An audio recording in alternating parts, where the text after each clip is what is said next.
Hello everyone, this is Jafar tech Kannada. ಸತ್ಯ ಮಾಹಿತಿಗಾಗಿ ಸ್ನೇಹಿತರೆ ನಮ್ಮ ಚಾನೆಲ್ಗೆ ಸ್ವಾಗತ.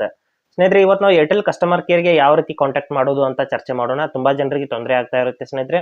ಯಾವುದಾದ್ರೂ ಕಾರಣಕ್ಕಾಗಿ ಏರ್ಟೆಲ್ ಕಸ್ಟಮರ್ ಸಪೋರ್ಟ್ಗೆ ನೀವು ಕಾಂಟ್ಯಾಕ್ಟ್ ಮಾಡಬೇಕು ಅಂತ ಟ್ರೈ ಮಾಡ್ತಾ ಇರ್ತೀರಾ, ಅಲ್ಲಿ ಕನೆಕ್ಟ್ ಆಗ್ತಾ ಇರೋದಿಲ್ಲ, ಕಾಲ್ ಕನೆಕ್ಟ್ ಆಗ್ತಾ ಇರೋದಿಲ್ಲ. ಯಾವ ರೀತಿ ನಾವು ಕಾಂಟ್ಯಾಕ್ಟ್ ಮಾಡಬಹುದು ಅಂತ ಸಂಪೂರ್ಣವಾಗಿ ಈಸಿ ಆದಂಥ ವೇನಲ್ಲಿ ಹೇಳಿದೀನಿ ಸ್ನೇಹಿತರೆ. ನೇರವಾಗಿ ಕಾಂಟ್ಯಾಕ್ಟ್ ಮಾಡಿ ಮಾತಾಡುವಂಥದ್ದು ಯಾವ ರೀತಿ ಅಂತ ಸಂಪೂರ್ಣವಾಗಿ ವಿಡಿಯೋನ ಸ್ಕಿಪ್ ಮಾಡದೆ ಕೊನೆವರೆಗೂ ನೋಡಿ, ಎಲ್ಲವೂ ಕೂಡ ಅರ್ಥವಾಗುತ್ತೆ. ಹಾಗೆ ನಮ್ಮ ಚಾನಲ್ಗೆ ಮೊದಲು ಬಂದಿದ್ದರೆ ದಯವಿಟ್ಟು ನಮ್ಮ ಚಾನಲ್ನ ಸಬ್ಸ್ಕ್ರೈಬ್ ಮಾಡಿ ಮತ್ತು ಪಕ್ಕದಲ್ಲಿರುವಂಥ ಬೆಲ್ ಐಕನ್ ಅನ್ನು ಪ್ರೆಸ್ ಮಾಡಿ ನಮ್ಮ ತಂತ್ರಜ್ಞಾನ ಆಧಾರಿತ ಬೃಹತ್ ಕುಟುಂಬದ ಸದಸ್ಯರಾಗಿ. ಹಾಗಾದ್ರೆ ಬನ್ನಿ ಸ್ನೇಹಿತರೆ, ಯಾವ ರೀತಿ ಅಂತ ನೋಡೋಣ. ಸ್ನೇಹಿತರೆ, ಮೊದಲು 198ಗೆ ಕಾಲ್ ಮಾಡಿ ಲ್ಯಾಂಗ್ವೇಜ್ನ ಸೆಲೆಕ್ಟ್ ಮಾಡ್ಕೊಳ್ಳಿ. ದಯವಿಟ್ಟು ನಿಮ್ಮ IVR ಭಾಷೆಯನ್ನು ಆಯ್ಕೆ ಮಾಡಿಕೊಳ್ಳಿ. ಕನ್ನಡಕ್ಕಾಗಿ 1 ಒತ್ತಿ. For English press 2.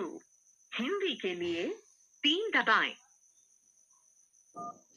300 ರೂಪಾಯಿಯ ಡಿಸ್ಕೌಂಟ್ ಕೂಪನ್ ಅನ್ನು ಆನಂದಿಸಿ. ಕೇವಲ ರೆಫರ್ ಮಾಡಿ ಯಾವುದೇ ಏರ್ಟೆಲ್ ಸೇವೆಯನ್ನು ನಿಮ್ಮ ಸ್ನೇಹಿತರು ಮತ್ತು ಕುಟುಂಬಕ್ಕೆ ಏರ್ಟೆಲ್ ಥ್ಯಾಂಕ್ಸ್ ಆಪ್ಗೆ ಭೇಟಿ ನೀಡಿ. ಈ ಮಾಹಿತಿಯನ್ನು SMS ಮೂಲಕ ಸ್ವೀಕರಿಸಲು 1 ಒತ್ತಿ. ಇಲ್ಲದಿದ್ದರೆ 2 ಒತ್ತಿ. ಪ್ರೀಪೇಯ್ಡ್ ಸಂಬಂಧಿತ ಪ್ರಶ್ನೆಗಳಿಗೆ 1 ಒತ್ತಿ. ಹೊಸ ಸರ್ವಿಸ್ ಅನ್ನು ಖರೀದಿಸಲು 2 ಒತ್ತಿ.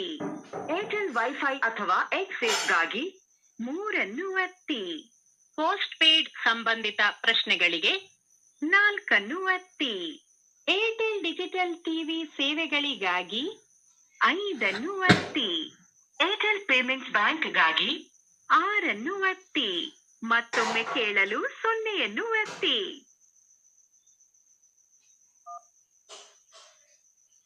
29 ಅಕ್ಟೋಬರ್ 2024 ರಂದು ನಿಮ್ಮ ಏರ್ಟೆಲ್ ಮೊಬೈಲ್ ನಂಬರ್ನ ಔಟ್ಗೋಯಿಂಗ್ ಸೇವೆಗಳ ಮಾನ್ಯತೆಯು ಮುಕ್ತಾಯಗೊಳ್ಳಲಿದೆ.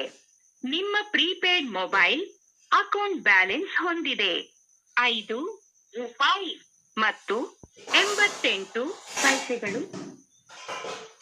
ಇಂಟರ್ನೆಟ್ ಕೆಲಸ ಮಾಡುತ್ತಿಲ್ಲ, ಕರೆಗಳನ್ನು ಮಾಡಲು ಅಥವಾ ರಿಸೀವ್ ಮಾಡಲು ಅಸಮರ್ಥವಾಗಿದೆ ಅಥವಾ SMS ಕಳುಹಿಸಲು ಅಸಮರ್ಥವಾಗಿದೆ ಎಂದು ರಿಪೋರ್ಟ್ ಮಾಡಲು 1 ಒತ್ತಿ. Data balance, talk time balance ಮತ್ತು ವ್ಯಾಲಿಡಿಟಿ, ಬೆಸ್ಟ್ ಆಫರ್ಗಳು, ಇತ್ತೀಚಿನ ರೀಚಾರ್ಜ್ಗಳು, 5Gಯ ಬಗ್ಗೆ, ಥ್ಯಾಂಕ್ಸ್, ರಿವಾರ್ಡ್ಸ್ ಮತ್ತು ಕೂಪನ್ಗಳಂತಹ ಅಕೌಂಟ್ ಸಂಬಂಧಿತ ಮಾಹಿತಿಗಾಗಿ 2 ಒತ್ತಿ.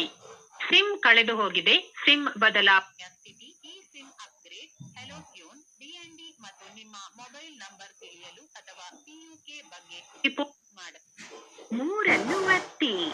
ಪ್ರೀಪೇಡ್ ನಿಂದ ಪೋಸ್ಟ್ ಪೇಡ್ಗೆ ಪರಿವರ್ತಿಸಲು, ನಿಮ್ಮ ಸಂಖ್ಯೆಯನ್ನು ರೀಚಾರ್ಜ್ ಮಾಡಲು, IVR ಭಾಷೆಯನ್ನು ಬದಲಾಯಿಸಲು ಅಥವಾ ಅಪೀಲ್ ಸಲ್ಲಿಸಲು 4 ಒತ್ತಿ. ಮತ್ತೊಮ್ಮೆ ಕೇಳಲು 0 ಒತ್ತಿ. ಹಿಂದಿನ ಮೆನುವಿಗಾಗಿ 7 ಒತ್ತಿ. ಮೇನ್ ಮೆನುಗೆ ಹಿಂತಿರುಗಿ ಹೋಗಲು 8 ಒತ್ತಿ. ನೀವು ಡಾಟಾ ಸೇವೆ ಮತ್ತು ಇಂಟರ್ನೆಟ್ ಬಳಸಲು ಅಸಮರ್ಥರಾಗಿದ್ದರೆ 1 ಒತ್ತಿ. ನೀವು ಕರೆಗಳನ್ನು ಮಾಡಲು ಅಥವಾ ಸ್ವೀಕರಿಸಲು ಸಾಧ್ಯವಾದರೆ 2 ಒತ್ತಿ. SMSಗೆ ಸಂಬಂಧಿಸಿದ ಸಮಸ್ಯೆಗಳಿಗಾಗಿ 3 ಒತ್ತಿ. ಮತ್ತೊಮ್ಮೆ ಕೇಳಲು 0 ಒತ್ತಿ. ಹಿಂದಿನ ಮೆನುವಿಗಾಗಿ 7 ಒತ್ತಿ. ಮೇನ್ ಮೆನುಗೆ ಹಿಂತಿರುಗಿ ಹೋಗಲು 8 ಒತ್ತಿ. ನಮ್ಮ ಗ್ರಾಹಕ ಸೇವಾ ಸಿಬ್ಬಂದಿಯೊಂದಿಗೆ ಮಾತನಾಡಲು ಬಯಸಿದರೆ 9 ಒತ್ತಿ. ದಯವಿಟ್ಟು ನಿರೀಕ್ಷಿಸಿ, ನಿಮ್ಮ ಕರೆಯನ್ನು ನಮ್ಮ ಗ್ರಾಹಕ ಸೇವಾ ಸಿಬ್ಬಂದಿಗೆ ವರ್ಗಾಯಿಸಲಾಗುವುದು. ಸೇವಾ ಗುಣಮಟ್ಟ ಮೌಲ್ಯಮಾಪನಕ್ಕಾಗಿ ಈ ಕರೆಯನ್ನು ರೆಕಾರ್ಡ್ ಮಾಡಲಾಗುವುದು. ನಮಸ್ಕಾರ, ಡೆಲ್ಲಿಗೆ ಸ್ವಾಗತ. ನನ್ನ ಹೆಸರು ನಂದಿನಿ. ಹೇಳಿ, ಯಾವ ರೀತಿ ಸಹಾಯ ಮಾಡಿ? ಕರೆ ಮಾಡಿರೋ ನಂಬರ್ ಮಾಹಿತಿ ಬೇಕಾ? Hello madam. ಸರ್ ಹೇಳಿ ಸರ್, ಏನು ಮಾಹಿತಿ ಬೇಕು?